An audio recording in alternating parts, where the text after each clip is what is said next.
The Secretary of State, Mike Pompeo, welcome back to Fox News Sunday, sir. Chris, it's great to be with you. Thanks for having me on this morning. You know that the Iraqi parliament is holding an emergency session today to discuss the question as to whether U.S. troops, the 5,000 troops we have there, should remain in country. It has just come across the wires. The Iraqi prime minister says it is in the interest of both Iraq and the U.S. to end foreign troop presence in Iraq, and he also says that the killing of General Soleimani and also a top militia leader who was backed by Iran, Mohandas, were political assassinations. Your reaction, sir?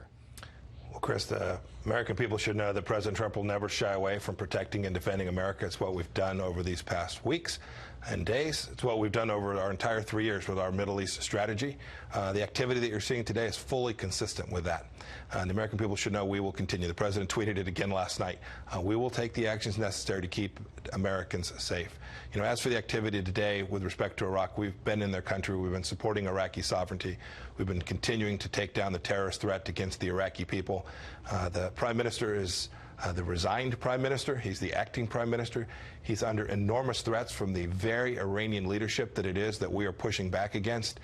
We are confident that the Iraqi people want the United States to continue to be there to fight the counter-terror campaign, and we'll continue to do all the things we need to do to keep America safe. But if Iraq, it is a sovereign country, if they demand that we leave, one, will we leave? And if we do, won't that dramatically hurt the fight against ISIS and stability in the region? So we'll have to take a look at what we do when the Iraqi leadership and government makes a decision. But the American people should know we'll make the right decision. We will take actions that, frankly, the previous administration refused to take to do just that.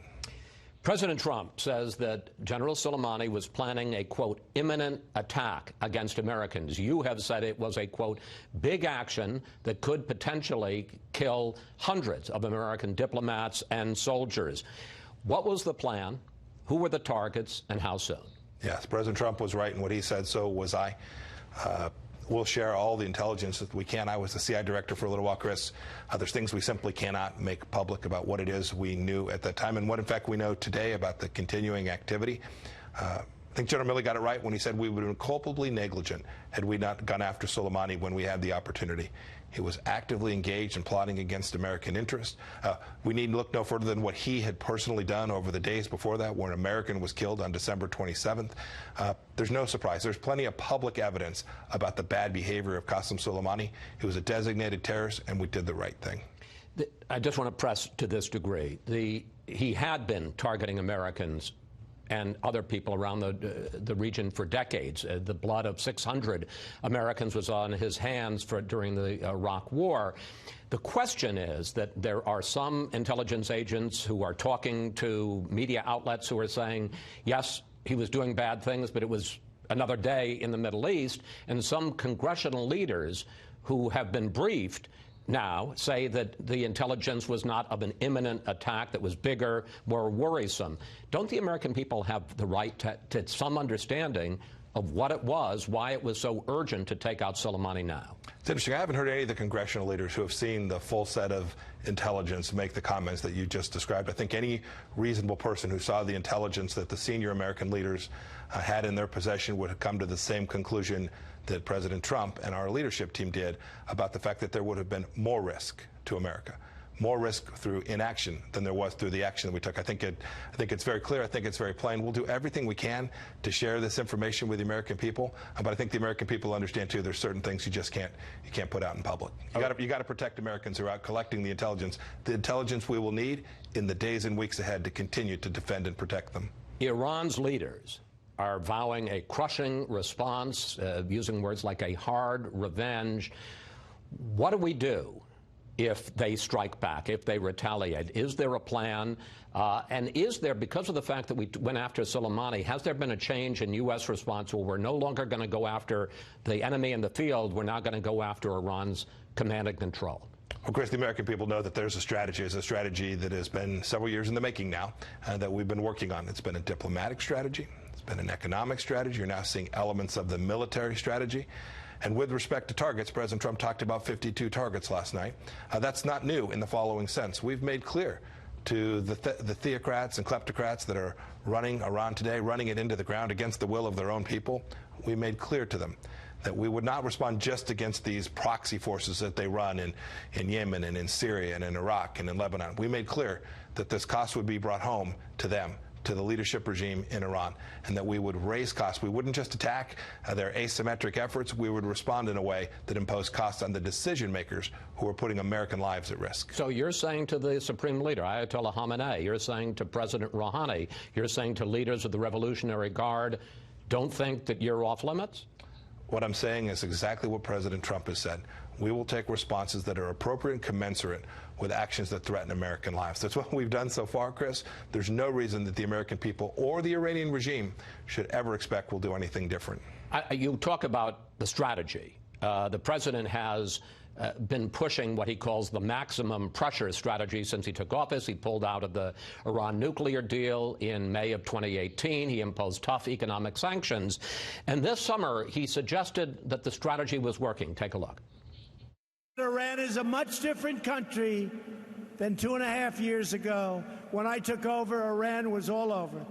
They had 14 to 18 different sites of confliction. They were all over. And now they just want to, they want to negotiate a deal so badly.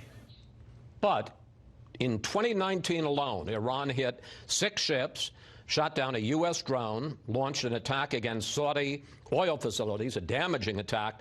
And for all the talk of isolating Iran, they just conducted joint exercises with China and Russia. So the question is, has the president's maximum pressure strategy made Iran less aggressive or more?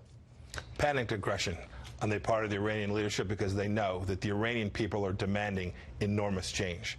And they know that the Iranian people are supported by America in that demand for change. Yeah, we built out a huge coalition, Chris.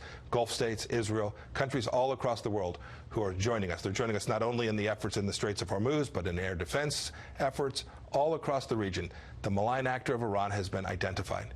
Remember where we came in, Chris. Remember where we came in. In 2015, the Obama-Biden administration essentially handed power to the Iranian leadership and acted as a quasi-ally of theirs by underwriting them, underwriting the very militias that killed Americans. Those resources, the money that they had to build out those forces throughout the Shia Crescent was provided to them by the nuclear deal. We allowed Europeans to go do business there. We provided them $150 billion, pallets of cash. All of these things are the very challenge that the Trump administration has had to correct. The strategy is working. We're going to stay the course, and we will protect and defend the American people at every step, Chris. Just so you know, I will be asking Senator Van Hollen about that in the next segment. President Trump also says that he is keeping his campaign promise to pull U.S. troops out of the Middle East. Here's what he had to say in October.